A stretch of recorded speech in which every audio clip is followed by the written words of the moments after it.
Hello and welcome to another Parker's video where today we're looking at electric cars, or specifically whether they'll work for you.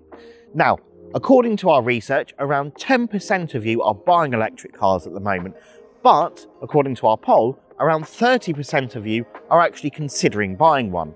So, to help you make that decision, we've got a petrol Citroën C4 and we have an electric Citroën eC4 to look at how long they take to charge, what the range is like, what they're like to live with, and how similar they are to drive.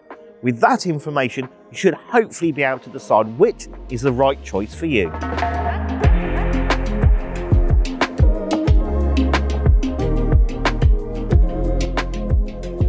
Assuming you've opted for the automatic petrol, you'll find very few differences between that and the eC4 inside. So that means putting your foot on the brake, giving the starter button a good press, selecting a gear, and then off we go. Once you're on the move, it's much like a normal automatic car, apart from a couple of key differences. First off, well, electric motors do act quite differently to petrol engines.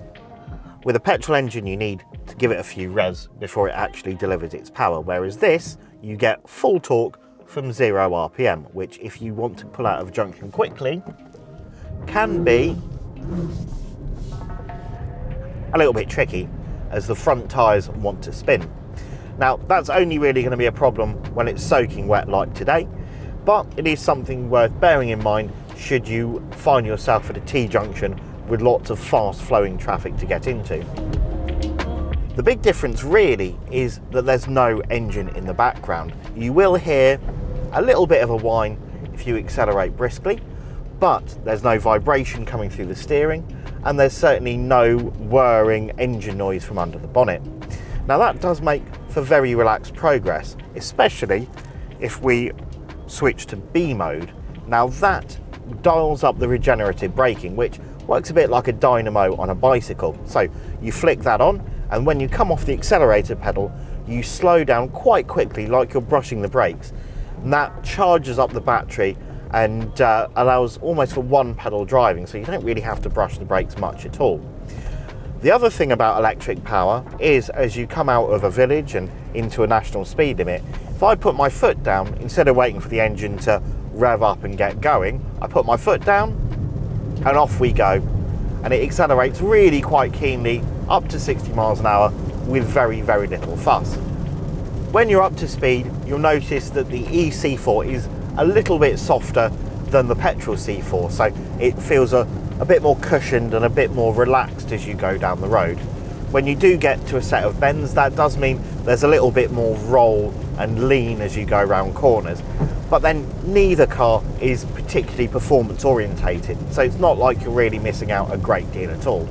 If anything, you're best to chill out, relax, and just drive in the smoothest way possible to get the best possible range to go the longest distance between charges.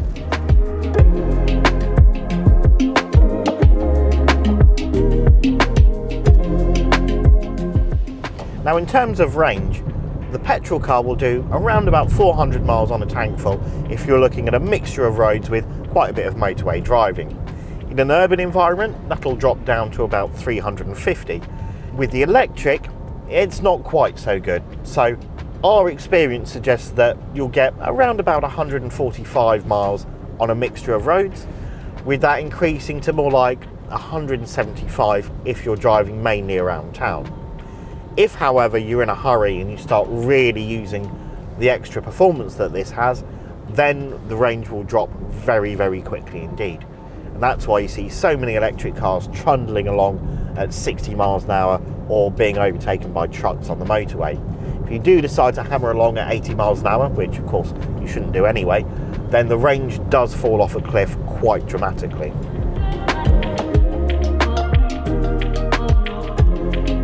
When it comes time to fill up, obviously the C4 can be filled up in minutes, assuming you can find some petrol, something that generally isn't an issue. If you have an eC4, then it takes around 7 hours to go from 0 to 100% if you have a typical home wall box, or around 30 minutes to go from 10% to 80% from a 100 kilowatt hour DC rapid charger. We'd recommend newbies consult ZapMap, a handy website and app that shows you all the charging points in any given area. That way you can plan your journey nice and simply to make sure you've got enough range. We'd also recommend you sign up for a large provider such as BP Pulse for the best rates for charging on the go. Do that and it'll cost you around £8 for a full charge on a smaller batteried car like the EC4, and that's using one of their rapid chargers. At home you'll find things are a lot cheaper, with a charge costing £2 to £4 depending on the tariff you're on. The cost of petrol fluctuates far more than the cost of electricity and of course generally rises. At the time of recording, it would cost around about £50 to fill up your petrol C4. Of course, it's generally far easier to find petrol, although you can't fill up at home. We'd argue that the best way of comparing costs is mile per pound. Here, the EC4 wins hands down. While an EV requires more planning because of its shorter range, it is much cheaper to run. To give you an idea of that cost difference, a Citroen EC4 will do around about 25 miles per pound when home charging, or around 13 miles per pound when you're public charging. On the other hand, a 130 horsepower Citroen C4 as tested will only manage around 8 miles per pound. Quite a big difference if you ask us.